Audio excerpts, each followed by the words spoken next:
Hey, good morning, team. Good to see you guys and good to be with you today. So excited to share, man, part 3 today of team ministry. So if you've missed part 1 and part 2, would you go back and would you go watch those? And because we laid a strong biblical foundation that team ministry is the biblical model. Man, we were never meant to do life together. And last week we talked about some purposes and advantages to team ministry that, man, a strand of two or three, man, is always going to be stronger than just a strand of one.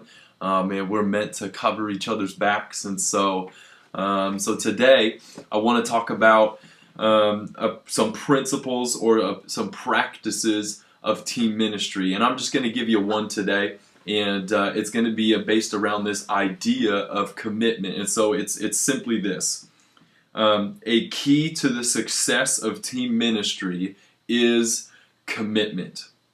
Is commitment. You know, as a coach, when I coached basketball at the high school level, one of the very first things, the first week of practice that I always tried to get my players to buy into was to buy into the vision, was to buy into me as a coach, was to buy into my philosophy, buy into how I wanted to do things. They had been raised with different coaches who had taught them how to do certain things certain ways. But I knew that if we were going to go to the next level, they were going to have to be committed to the things that I needed to teach them, the things and the potential that I saw in them. And they needed to buy into that, because the more that they bought into that collectively, the more we were going to go forward as a team, the more united we were going to be as a team. The ones who chose to hang on to past teachings and hold on to, well, this is how my coach used to do it, or I used to like this coach better. You know, those are the ones who sat on the bench. Those are the ones who sat on the sideline and, never got anything out of the season. Those are the ones I had frustrations with parents all year long. Those were the students and the players who never, ever improved. Their playing time never went up, and they always griped and complained.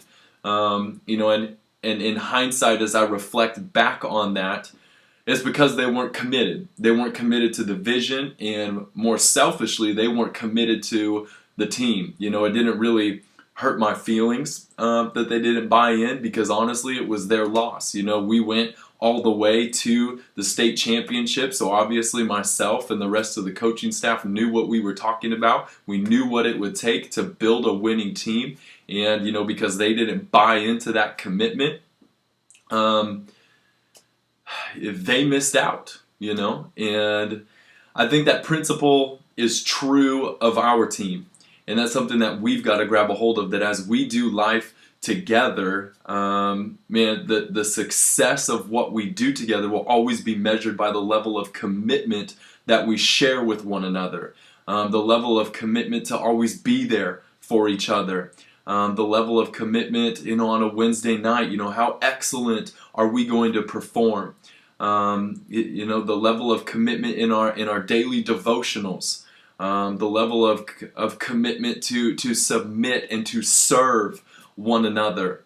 But what we do successfully as a team will always come back to how committed were we? Jesus and his disciples, that was a committed group, even though we look back at them and it's like, man, how did you guys miss that? How did you guys mess that up?